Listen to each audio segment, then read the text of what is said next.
Nous allons ce soir méditer sur une chose excellente,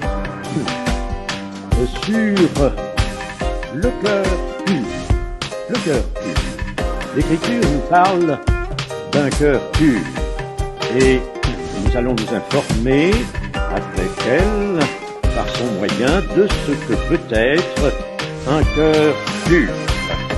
Commençons par lire dans le psaume 24, verset 1er, psaume de David. À l'Éternel la terre et ce qu'elle renferme, le monde et ceux qui l'habitent, car il l'a fondée sur les mers et affermie sur les fleuves. Qui pourra monter à la montagne de l'Éternel?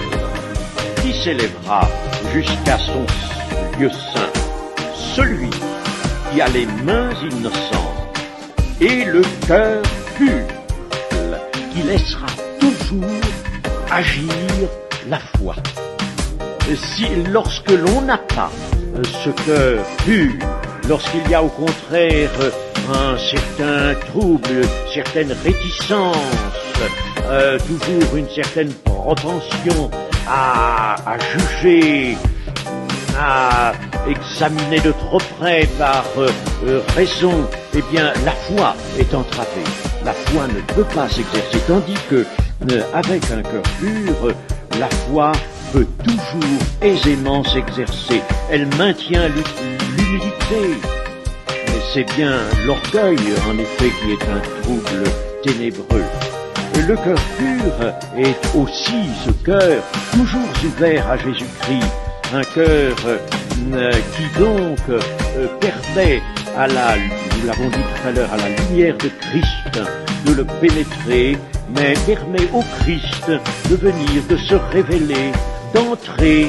C'est un cœur qui nécessairement connaîtra le Seigneur Jésus dans le sens biblique, c'est-à-dire aura communion avec le Seigneur Jésus. Un cœur pur chez un chrétien, puisque la communion, naturellement, là, nécessite la conversion, nécessite la nouvelle naissance. Mais chez un chrétien, avoir ce cœur pur, alors c'est assuré que l'on pourra entrer dans une communion avec le Seigneur Jésus, une communion véritablement resserrée avec lui. Jésus sera celui qui entrera, qui soupera avec celui-là, comme selon la figure que le Seigneur a utilisée lui-même. C'est donc l'union merveilleuse en esprit, ce qui devrait être le cas général, c'est-à-dire ce que tout chrétien devrait connaître, devrait avoir fait, ce dont il devrait avoir fait l'expérience. Connaître Dieu, connaître Jésus, connaître Dieu, connaître Jésus. La vie éternelle, c'est qu'il te connaisse, toi, le seul vrai Dieu, et celui que tu as envoyé, Jésus-Christ. Connaître dans le sens de connaissance intime, de relation intime, évidente. Je suis porté, voyez-vous, dans diverses communications, messages, à beaucoup insister là-dessus, parce que le Seigneur le montre maintenant, pas à moi seul, mais le Seigneur le montre.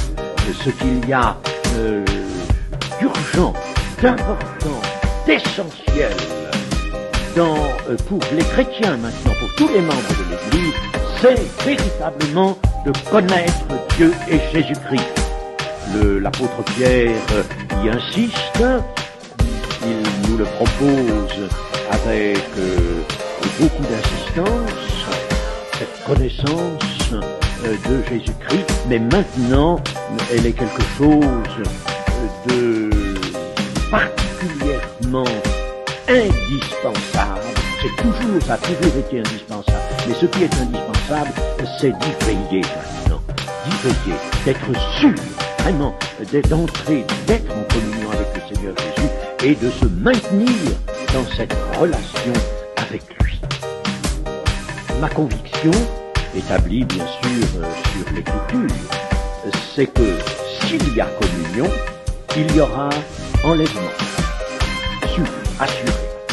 S'il n'y a pas communion, alors c'est que à ce moment-là, l'âme sera confuse et éloignée de lui lorsque il reviendra. C'est Jean qui le dit dans sa première épître. Concluez vous-même. L'enlèvement